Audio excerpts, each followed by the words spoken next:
So this is part 2 of the Roland voice transformer, the VT-3 Aira, that we were looking at yesterday. So today we're going to have a look at the different functions of it. Now I've turned it on, I've plugged it into my computer. I think I'm going to have to use my interface. My interface is a lexicon that I have, but I don't have another D-Link cord that will go out of this into my computer.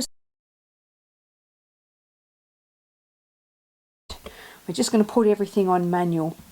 Now, we've got all of these sitting at sort of their midpoints. This here is on direct. I'm going to speak into the microphone and you can have a listen to how that sounds. So my voice is not changed in any other way except there's a little bit of reverb. I'm going to bring the reverb all the way down and you won't actually hear anything. So that is just absolutely normal. Moving it to auto pitch 1.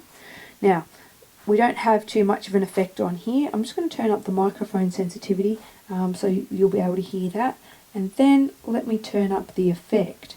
Now you can hear that there is a little bit of a voice change now.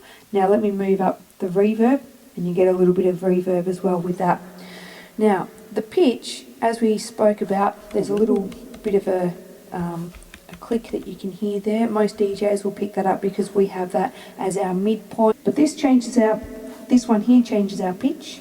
As you can see, my pitch is increased, and as I come down, it makes it very manly.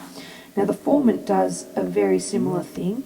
It kind of squeezes it and makes it higher, and then if we bring it down, it makes it into a broader sound as well. So you get broad, and if I bring down the pitch, it sounds very manly, so I think you'll be able to get some really great sounds from this. Okay, so now moving on, so we'll move back to our normal points and we'll go into auto pitch 2. So auto pitch 2, if we move up the effect all the way to the top, we can hear that it has a little bit more of a robot sort of sound. Now, let's move up, we can see that the pitch, even me talking at the same level and then bringing it all the way back down again, we're going to get a higher and a lower. Now if we use that formant again, I sound like a bit of a duck, and if we bring that back down again, we can hear it sounds a bit more like a giant. Now I haven't changed the pitch of my voice at any point, so we'll just move these back to there and we'll move on to the next effect. Vocoder. Now the vocoder is very much like the robot, except with a vocoder you can actually get pitch going up and down, whereas if you use the robot you get no modulation. So I'll show you the vocoder and I'll show you the difference with the robot. So this is the vocoder and I can go up and down with my voice as I please. So, but I can also change the pitch of it and bring that right up and bring that right down. And I also can use the formant, as I said, it's a bit like squeezing the sound out and then bringing it down and making it a broader sound. Now, let me just show you the difference with the robot. Now, the robot, doesn't matter what I do, I can change the pitch of everything, but as I try and move my voice up and down, it does nothing but stay in that monotonal voice. So I can try doing as much as I want, but I'm always going to have a monotonal voice. Okay, so we'll click out of robot. Now we'll use the synth. I think you'll be able to get some really interesting effects with the synth if you're using that on your voice. So putting that into a track of any description will be really cool, but you just need to find the right sounds. As I said, like we've still got pitch, so I'll talk into it or just make some humming noises and you can see what the pitch and the formant do.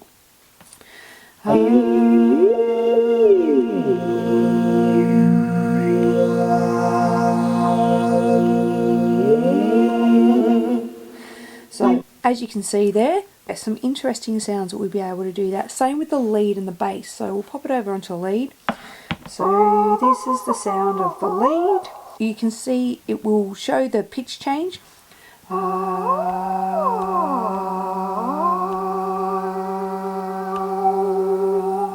As you can see, I was just doing my voice in the same pitch. For being able to change it, you can change it up and down. Next, we'll move on to the bass. This is the bass. Let's just have a listen to what it sounds like.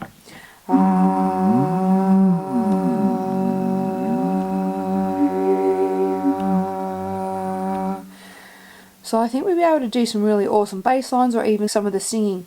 As you can see, you can put more reverb into that, take it out again, and also you can change the effect of it, so as much effect that you want, or take it out as you please. Okay, this is the Megaphone. So the Megaphone can move up and you can move the pitch down. So you can move that up and it sounds like a bit of a strangle again, and then you can bring that down and you can make that quite a broad sound. So we've got that, and you can also, again, with the balance, you can fix that up or down. Radio. Now the radio, if we turn the effect all the way up, the radio actually sounds like it's got a little bit more distortion in it. So I'll just talk into it and move the pitch up and down, and you can make your decision. Okay, so this is pitch up and then pitch down. Pitch in the middle and then reformant. As you can see, we can change a lot of the sounds. Let's move it just back to that pitch area. So it just depends on how much you want of the reverb, but you can make this sound really cool as well as a Megaphone. Now let's move on to scatter. Now the scatter, I found an interesting effect. There's got to be some sort of a timing factor. So if I talk into it and I turn up the sensitivity of the microphone a little bit and I talk into it, hello, as you can see, it kind of picks up some of the sounds and the BPMs that I am using in my voice. So it's an interesting one to use. I think you'd be able to use this really well over your tracks, so nobody could steal your tracks, and you could start at the top and you could be like DJ Blazyn, and use that as a rider that goes over the top of your material so nobody's stealing that. What I want to talk about is this bypass. If I'm talking into here and all of a sudden I just want the voice to go back to normal, I'll hit the bypass. This bypass, it takes all of the effects off the voice, it brings it back to absolute normal. It's like you're going in direct. If I press the bypass, we'll hear that we go back to the scatter. You can hear it slightly, but that's better. The scatter noise, so you can hear that.